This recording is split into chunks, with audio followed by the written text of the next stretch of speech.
Kita bahas lebih lanjut terkait dengan pertemuan Presiden Jokowi dengan GNPF MUI bersama Profesor AS Hikam, pakar politik Presiden University. Prof Hikam, selamat malam.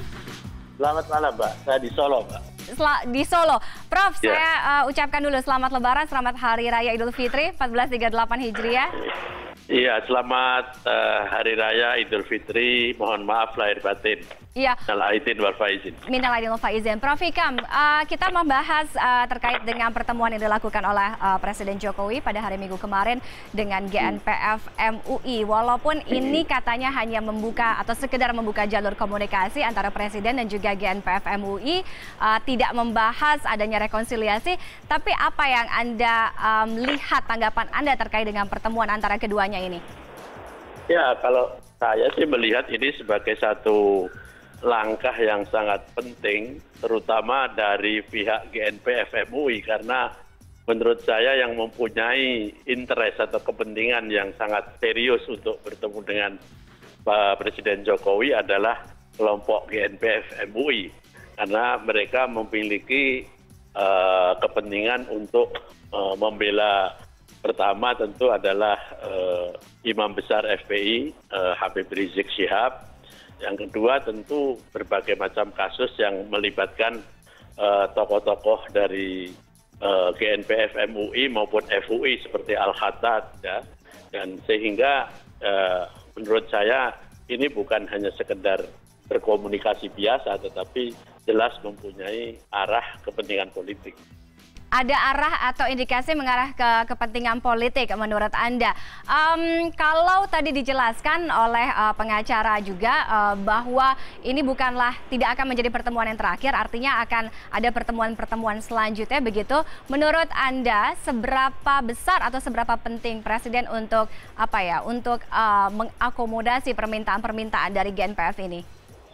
Ya, kalau dari sisi Pak Jokowi saya kira tentu harus dilihat seberapa jauh trust atau kepercayaan yang dimiliki oleh pemerintah dan tentu oleh Pak Jokowi terhadap apa yang diinginkan oleh kubu GNPF MUI.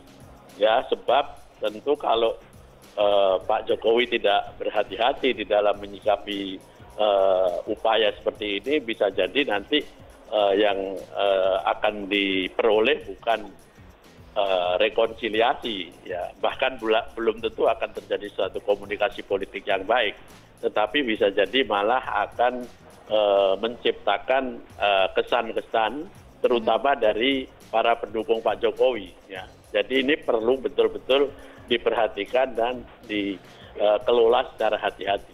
Oke, berarti tidak hanya akan menimbulkan efek atau dampak secara politik saja, tapi juga akan ada efek atau dampak sosialnya, kan Prof ya? Ya, saya kira bisa jadi ke arah ke sana. Okay. Makanya oleh karena itu saya melihat bahwa yang dikatakan oleh GNPF bahwa ini bukan yang pertama itu penting sekali untuk digarisbawahi. Sebab kalau kita kalau hanya sekali bertemu terus kita terlalu berspekulasi, saya kira nanti malah akan repot. Makanya kita lihat lagi langkah berikut dari komunikasi yang pertama itu apa. Ya, dan inilah yang perlu betul-betul dicermati oleh pemerintah, dalam hal ini oleh Pak Jokowi dan para menteri yang sudah diberikan wewenang untuk melakukan dialog atau melakukan komunikasi, seperti misalnya Menteri Menko Polhukam Pak Wiranto dan Menteri Agama Pak Lukman Hakim. Jadi benar-benar ini perlu ditindaklanjuti, tetapi dengan penuh kewaspadaan juga oleh Pak Jokowi dan pemerintah. Oke, ini patut dicermati, patut juga dipertimbangkan oleh Presiden. Tapi kalau misalnya Anda melihat apa yang akan terjadi jika mungkin Presiden mengakomodir permintaan atau tidak mengakomodir permintaan dari GNPF, walaupun yang katanya hanya membuka jalur komunikasi, tapi akan ada pertemuan-pertemuan selanjutnya. Kita tahu dalam salah satu poin atau agenda pertemuan GNPF dengan Presiden kemarin adalah penghentian kasus yang melibatkan Rizik Syihab. Apa yang Anda lihat ketika ini tidak diakomodir atau diakomodir oleh Presiden, akan seperti apa dampaknya? Tentu saja kalau Pak Jokowi sudah mempertimbangkan plus minusnya secara politik, secara sosial, secara relasi antara negara dan masyarakat sipil dan lain sebagainya, tentu akan segera bisa kita lihat apa yang ada di dalam pikiran Pak Jokowi. Tetapi menurut saya Mbak ya, yang harus dilihat lebih dulu adalah apakah positioning antara GNPF MUI dan pemerintah ini akan dianggap sama atau tidak. Nah ini penting karena menurut saya GNPF MUI ini juga masih harus meyakinkan pemerintah bahwa mereka tidak bisa mendikte pemerintah begitu saja. Nah misalnya saja tadi Anda sebutkan masalah kasusnya Habib Rizik. Tentu saya yakin Pak Jokowi dan pemerintah sampai hari ini, nggak tahu nanti, akan berpegang teguh kepada prinsip bahwa proses hukum harus berjalan sesuai dengan aturan main. Jadi tidak mungkin kemudian ada semacam kompromi-kompromi. Sebab kalau dilakukan kompromi-kompromi maka jelas akan malah menciptakan semacam backlash bagi Pak Jokowi.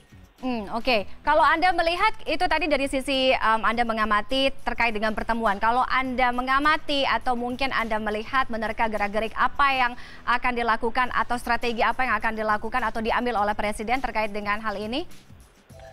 Ya saya kira seperti saya katakan tadi. Jadi Pak Jokowi tentu akan melakukan pertemuan dengan menteri-menteri yang sudah diberikan assignment dan juga mendengar pertimbangan dari berbagai pihak, misalnya dari Badan Intelijen, dari Kapolri, dari TNI, dan juga saya kira dari kelompok-kelompok ormas Islam besar seperti NU dan Muhammadiyah. Apa untung ruginya apabila terjadi semacam dialog atau semacam ya katakanlah perundingan begitu antara beliau dengan GNPF. Tetapi saya kok melihat bahwa Pak Jokowi akan cenderung untuk menempatkan beliau dalam posisi yang seperti biasanya, yaitu tetap akan berpegang pada prinsip bahwa supremasi hukum itu di atas segalanya. Itu yang Anda lihat ya? Oke, baik, terima kasih Prof. A.S. Hikam, jauh-jauh dari Solo, Jawa Tengah di hari kedua Lebaran ini sudah menyempatkan untuk bergabung dengan CNN Indonesia Connected. Selamat malam Prof, terima kasih.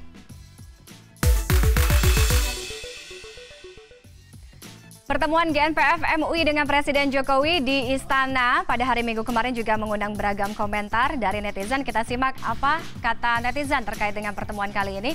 Pertama dari Muhammad Guntur Romli, @Gunromli. Ada masalah dengan pembisik-pembisik Jokowi di Istana. Rizik sudah dihindari tokoh-tokoh Islam. GNPF sudah tidak diakui MUI, kok malah dikasih panggung dan malah diterima tuh. Kan hanya membuka jalur komunikasi katanya ya. Berikutnya @Murtadawan juga mencuit Presiden Jokowi berbesar hati menerima kunjungan perwakilan dari GNPF MUI yang sering memfitnahnya. Mungkin kata Presiden namanya juga hari Lebaran, saatnya bersilaturahmi saling memaafkan. Berikutnya Lukman Hakim Saifuddin ada juga mencuit sungguh mengesankan Presiden Jokowi bersedia mengubah jadwalnya bahkan dan kembali lagi ke Istana Merdeka hanya demi menemui GNPF. Kemudian netizen lainnya, ini dia Effendi mencuit, saya membaca ada arah lain dari inisiatif GNPF MUI bertemu dengan Presiden, biarlah arah itu mengalir ke arah yang positif. Dan ini dia cuitan yang terakhir @Gus_Kusuma, @Gus_M_Kusuma. Pertemuan Pak D. Jokowi dengan GNPF MUI di Istana nggak akan serta-merta menghentikan proses hukum Rizik.